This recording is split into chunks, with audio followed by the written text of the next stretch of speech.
आज आपण खव्याचे गुलाबजाम करणार आहोत। हा पाव किलो खवा घेतलेला आहे। आता हा खवा मी मळून घेते व्यवस्थित।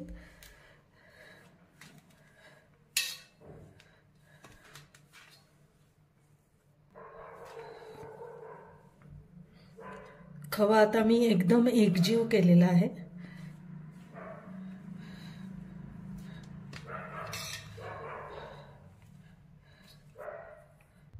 आता आपण साखरेचा पाक करणार आहोत। आधी गुलाबजामसाठी तर जेवढा खवा आहे तेवढीच मी साखर घेतली आहे, म्हणजे 250 ग्रॅम साखर,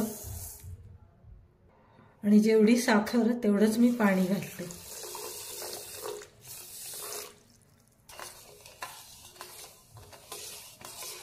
आता आपण ही साखर विरघळवून घेणार आहोत।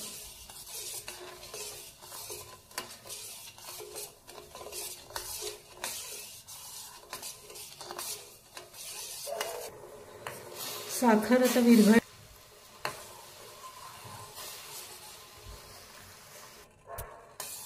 आता पाक थोडासा चिकट झाला आहे आपला। आता मी गॅस बंद करते। याच्यामध्ये ही वेलची पूड घातली आहे आणि केशर। आता गुलाबजामचा पाक आपला तयार झालेला आहे। आता खवा मी परत एकदा मळून घेते चांगलं।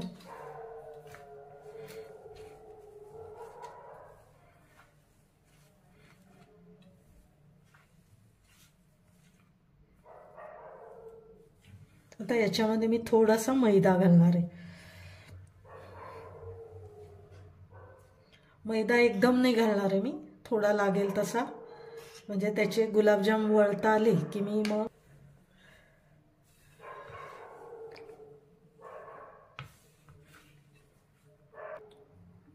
आता छान मिक्स केलं मी मैदा या खव्यामध्ये। आपण आता एक गुलाबजाम वळून बघूया।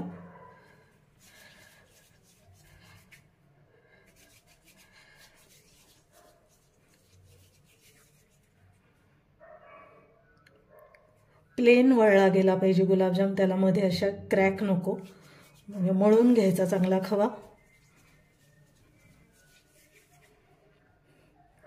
गुलाबजाम वळले जाणार आहेत त्यामुळे मी आता मैदा घालणार नाही। बऱ्याच वेळेला खवा पातळ असतो, तो मैद्याचं प्रमाण थोडंसं वाढवावं लागतं, पण इथे हा जो खवा आहे थोडासा घट्टच होता तो, त्याच्यामुळे मला मैदा फार लागला नाही।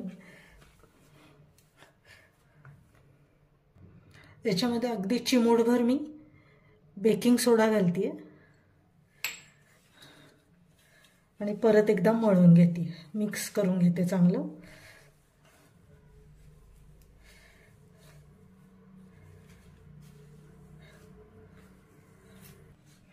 खवा आता मी परत एकदा मळून घेते।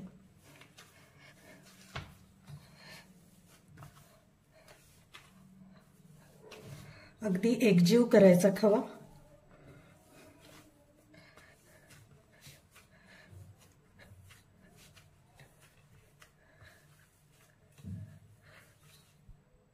आता आपण गुलाबजाम वळून घेऊया। हातावर पण मी त्याला अगदी मळून घेते, जेणेकरून त्याला क्रॅक जायला नको किंवा ते फुटायला नको। अगदी प्लेन असा वळला गेला पाहिजे। आता असे मी सगळे वळून घेते।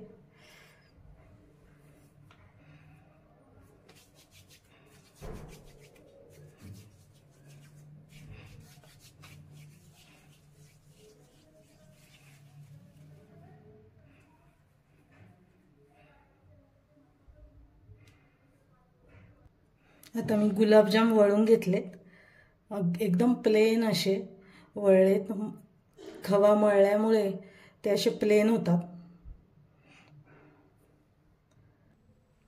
आता गुलाबजाम तळण्यासाठी मी तूप घेतलेलं आहे, कारण गोडाचा पदार्थ तुपात तळला की चांगला लागतो, म्हणून मी तूप घेतलंय। आपण एक गुलाबजाम घालून पाहूया फुटतोय का।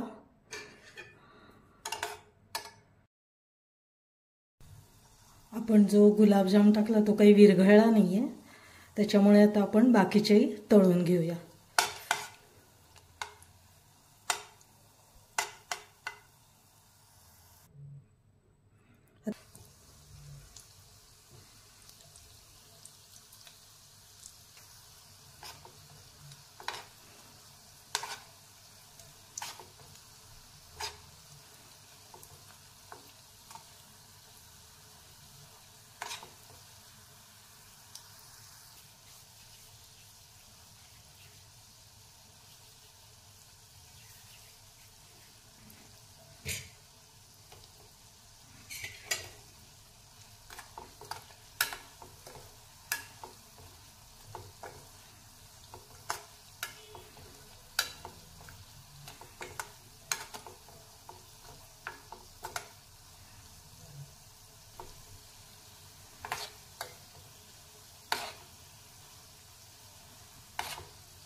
आता मस्त गुलाबजाम आपले तळले गेलेत, रंगही छान आलेला आहे. आता हे मी काढून घेते आणि लगेचच गरम गरमच पाकामध्ये घालणार आहे, म्हणजे मग तो पाक त्यात मुरेल.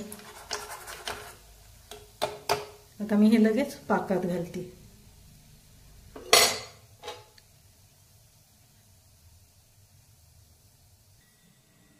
आता हे गरम गरमच गुलाबजाम मी पाकामध्ये घालते. मस्तपैकी आपले हे गुलाबजाम छान तयार झालेले आहेत. गुलाबजामला जर चुकून पाक कमी पडला तर दुसरा पाक करून त्यात घालावा, कारण गुलाबजामला थोडासा पाक हा जास्तच पाहिजे.